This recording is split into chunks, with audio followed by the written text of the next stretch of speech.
अस्सलामुअलैकुम dear student, this is Ehsan बायोगोला। आज की इस वीडियो के अंदर आई एम सॉरी से ऊपर लिख लेते हैं ताकि हमारा आज फर्स्ट ईयर का लेक्चर है और अल्हम्दुलिल्लाह पहला चैप्टर हमारा कंप्लीट हो गया था और आज हमारा सेकंड स्टार्ट हो गया है। सबसे पहले आपने याद रखना है what is biological molecule. Biological molecule की बात करें ना तो उसमें carbohydrates, proteins, lipids, DNA, RNA, ये सारी चीज़ें आ जाती हैं। ठीक है। अच्छा, बायोलॉजिकल मॉलिक्यूल में वर्ड है बायोकेमिस्ट्री। बायोकेमिस्ट्री से बायो से मुराद है लाइफ, केमिस्ट्री से मुराद है केमिकल रिएक्शंस या chemical components. Branch of biology that can deal with the studies of chemical component that is present inside the living organisms.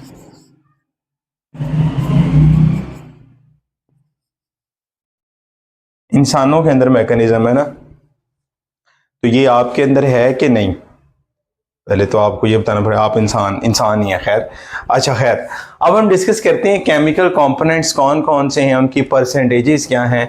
That is important regarding MCQs. Bacterial cell में कितने percent है वो आपने याद रखना है। This one is a 70% और ये भी क्या है 70%। इस तरह प्रोटीन है वो कितने परसेंट है 15%, ये है 18%।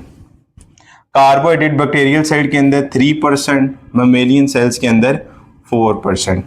लिपिड्स जो हैं ये 2% और ये 3%। डीएनए जो है वो 1% है, आरएनए 6% बैक्टीरियल और 0.25 हम कहते हैं। और यहाँ पर आपने याद रखना है यहाँ पर 1.1% उसकी है। ऑर्गेनिक मॉलिक्यूल की बात करें तो ऑर्गेनिक मॉलिक्यूल के अंदर आपने मैकेनिज्म याद रखना है 1122 एम्बुलेंस है ना, तो यहाँ पर एम्बुलेंस बुला लेनी है। ऑर्गेनिक और इनऑर्गेनिक आयन सेम मॉलिक्यूल है 1122। ठीक है, तो यहाँ पर आपने सबसे पहले वाटर कितना कॉन्स्टेंट है ये भी याद रखना है, फिर आपके पास प्रोटीन कितनी है ये भी याद रखना है, कार्बोहाइड्रेट कितने ये भी याद रखना है, लिपिड्स है ये भी याद रखना है, डीएनए ये भी, इसी तरह आरएनए और इसी तरह आपके पास ऑर्गेनिक इनको याद करने के सेम प्रोसेस हैं।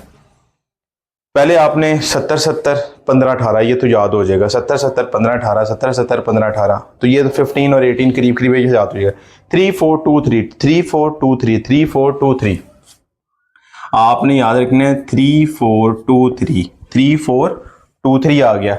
उसके बाद ये थोड़ा सा कॉम्प्लेक्स होता है। सबसे पहले आपने ये 1.25 और 6 इसके रिवर्स में आपने याद रखना है ताकि आपको इजीली याद हो सके। ठीक है, तो ये कॉन्स्टिट्यूएंट आपने याद रखने हैं रिगार्डिंग एमसीक्यूज में। Very very important. जब वेरी वेरी इंपॉर्टेंट मतलब है यानी ये आपने याद करना ही करना है। मेटाबॉलिज्म वो तमाम केमिकल रिएक्शन जो लिविंग ऑर्गेनिज्म में होते हैं। ठीक है, अब जितने भी तमाम केमिकल रिएक्शन जो हैं वो जो ऑर्गेनिज्म के अंदर हो रहे हैं वो मेटाबॉलिज्म के अंदर आ जाते हैं। मेटाबॉलिज्म दो तरह से है, एक है कैटाबॉलिज्म और एक है एनाबॉलिज्म। इसका जो डिफरेंस है ये मैं आपको स्क्रीन पे शेयर कर दूंगा क्योंकि इधर मैं लिख नहीं सकता इतना ज़्यादा, लेकिन जितने लिखे जाएंगे लिखूंगा, लेकिन आपसे वो स्क्रीनशॉट ले लीजिएगा उसका। कैटाबॉलिज्म और एनाबॉलिज्म। कैटा से मुराद है जिसमें बड़ा मॉलिक्यूल है। क्या है? बड़ा मॉलिक्यूल है। और किस में जा रहा है?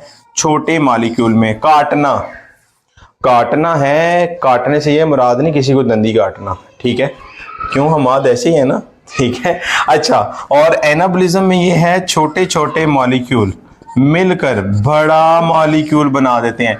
Catabolism anabolism side by side होते रहते हैं। Cata go hand in hand in various chemical reaction. Ana की मिसाल हम दे देते हैं, that is a photosynthesis, glucose formation.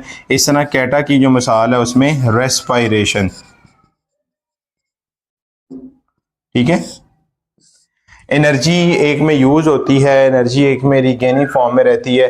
वो मैं ये भी प्रोसेस सारे का सारा मैं आपको उसमें एक छोटी सी एक स्लाइड बनाई है उसके अंदर मैं ऐड कर दूंगा ताकि आपने वो शॉर्ट क्वेश्चन आपने 4 डिफरेंस लाजमी लिखने हैं, फिर 2 नंबर मिलेंगे। तो आज के लेक्चर में आपने ये एमसीक्यूज वेरी इंपॉर्टेंट याद रखने हैं, बायोकेमिस्ट्री की डेफिनेशन याद रखनी है number 1, number 2 metabolism anabolism difference short question, metabolism क्या है वो सारा इसी में आ जाएगा। तीसरे नंबर पे एमसीक्यू याद रखने हैं। तो आज के लेक्चर में हमने सिर्फ और सिर्फ उसकी आज बायोलॉजिकल मॉलिक्यूल का इंट्रोडक्शन आज स्टडी किया है। इंशाल्लाह नेक्स्ट मिलते हैं इंपॉर्टेंस ऑफ कार्बन के साथ। मुझे दे इजाज़त, आपका होस्ट मेज़बान डॉक्टर हसन मजीद। अल्लाह हाफिज़।